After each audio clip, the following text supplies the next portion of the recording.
আসসালামু আলাইকুম রহমতুল্লাহি বরকাতুহু। প্রিয় দর্শক, আপনারা বিশ্বের যেখান থেকে আমাদের ভিডিও দেখছেন তাদেরকে জানাচ্ছি আমাদের এই চ্যানেলে সুস্বাগতম।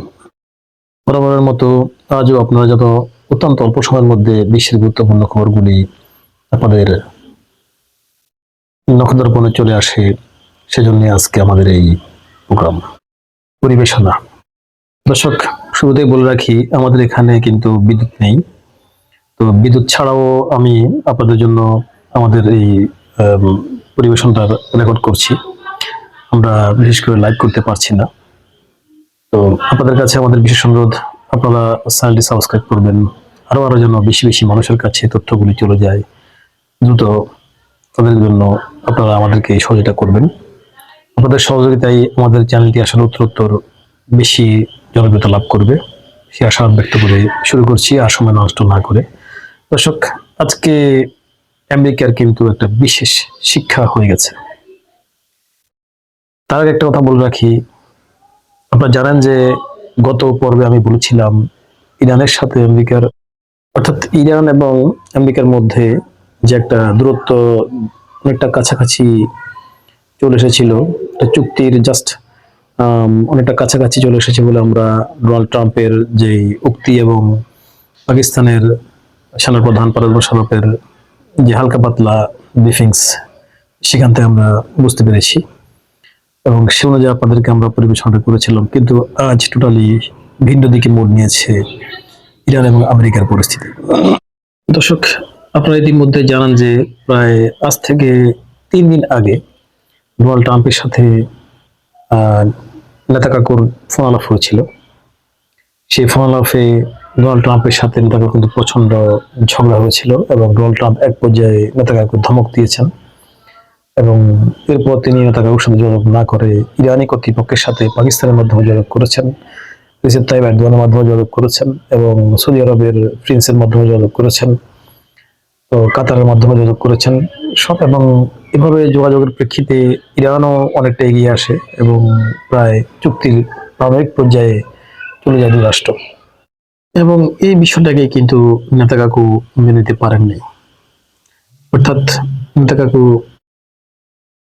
এবং এরপর নেতা কাকু কিন্তু তাদের দেশের বিভিন্ন গণমাধ্যমে বলেছেন যে ইসরায়েল নিজের স্বার্থ রক্ষার জন্য তারা যা ইচ্ছা তা করবে। তারা স্বাধীন দেশ,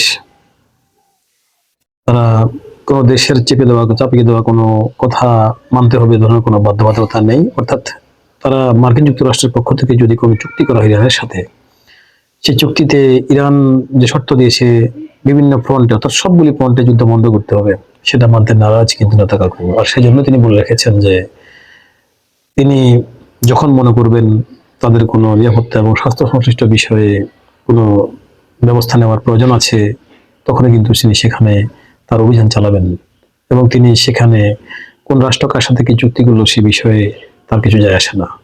দর্শক, শুধু এখানে শেষ নয়, আরো একটি দৃশ্য আপনাদেরকে বলি। আপনারা জানেন যে গত পরশু ডোনাল্ড ট্রাম্পের উপরে অর্থাৎ হোয়াইট হাউসের সামনে কিন্তু গোলাগুলি হয়েছে। সরাসরি ডোনাল্ড ট্রাম্পের উপরে কোনো আক্রমণ হয়নি, কিন্তু সেগুলিতে বেশ কয়েকজন আহত হয়েছে। এভাবে অনেক বিশ্লেষক মনে করছেন যে যেহেতু ট্রাম্প নেতা কাকুকে ছেড়ে বা দখলদার রাষ্ট্রকে ছেড়ে যখন ইরানের সাথে চুক্তিতে বসতে যাচ্ছেন, ঠিক তখনই কিন্তু ট্রাম্পের বিরুদ্ধে বিভিন্ন জায়গায় বিভিন্ন ষড়যন্ত্র শুরু হয়েছে। ইভেন হয়তোবা হোয়াইট হাউসের সামনে যে গোলাগুলির কথা শোনা গেছে, এটা কিন্তু আমেরিকার ইতিহাসে খুবই বিরল একটা ঘটনা। তো সেই গোলাগুলিও কিন্তু এক ধরনের থ্রেট বলে মনে করছেন বিশ্লেষকরা ডোনাল্ড ট্রাম্পের প্রতি। দর্শক, আমেরিকাতে দখলদার রাষ্ট্রের অবস্থান এতটা উপরে যে তারা কখনো কোনো অবস্থাতে দখলদার রাষ্ট্রকে অ্যাভয়েড করে বা তাদেরকে কথা না শুনে, তাদেরকে কোনো রকমের পাত্তা না দিয়ে কোনো কিছু করার কোনো অবস্থা নেই। এবং আমেরিকার সমস্ত সরকারগুলি কিন্তু নির্বাচন থেকে শুরু করে সবকিছুতে কিন্তু এই দখলদার রাষ্ট্র অর্থাৎ নেতাকাগর রাষ্ট্রের কিন্তু একটা বিশাল তাদের হস্তক্ষেপ থাকে এবং তাদের একটা প্রভাব থাকে, যে প্রভাবকে আমেরিকার কোনো দলে কিন্তু উপেক্ষা করতে পারে না। যার জন্য আমেরিকাতে যে সরকারি আসুক, এই দখলদার রাষ্ট্রকে কিন্তু তারা অর্থাৎ মাথায় রেখে চলতে হয়। দর্শক, ডোনাল্ড ট্রাম্প কিন্তু বর্তমানে এমন বেশি, মানে আমরা বাংলা ভাষায় যেটাকে বলি ফাটা ভাষায়, তিনি আটকে গেছেন যে তিনি পারছেন না ডানে যেতে, পারছেন না বামে যেতে, পারছেন না সামনে যেতে, পারছেন না পিছনে সরে আসতে। অর্থাৎ দখলদার রাষ্ট্রকে উপেক্ষা করে, তাদের লবিকে উপেক্ষা করে আমেরিকাতে কোনো কিছু করা সম্ভব নয় বলে অনেকটাই ধারণা করছেন সবাই। কারণ অতীতের ইতিহাস দেখা গেছে যে তাদের মাথায় মগজে বসে আছে দখলদার রাষ্ট্রের যাবতীয় ব্যবস্থাপনা। এরপরে সামনে আসছে নির্বাচন। ডোনাল্ড ট্রাম্প 40 দিনের যুদ্ধে যে হারটা হেরেছেন, অর্থাৎ যেরকম লস তিনি দিয়েছেন ইরান যুদ্ধে সব দিক দিয়ে, কোনোভাবে তিনি জিতেছেন এটা বলতে পারছেন না। সেক্ষেত্রে জনমত জরিপে তার অবস্থান কিন্তু খুব খুব খারাপ অবস্থা। সেখানে তিনি জনগণের সামনে আবার যাওয়ার জন্য একটা উপায় করতে হবে, আর সেজন্য ইরানের সাথে চুক্তিটা কিন্তু ছিল তার বিশেষ একটা ব্যবস্থা বা বিশেষ একটা কার্ড। ইরান যদি চুক্তিতে আসে, তিনি সবাইকে লাফিয়ে লাফিয়ে বলতে পারবেন যে দেখো, আমি পেরেছি ইরানের সাথে শান্তি চুক্তি করতে, আর কেউ পারেনি, সুতরাং আমি শান্তির পক্ষে। এই কার্ডটা খেলে কিন্তু তিনি আমেরিকাতে দ্বিতীয়বার আবার মধ্যবর্তী নির্বাচনে জিতে যাওয়ার একটা ব্যবস্থা তিনি করতেন বা করার পক্ষে তিনি কাজ করছিলেন। আর ঠিক সেখানেই কিন্তু খড়গ হস্তে নেমেছেন নেতাকাকু।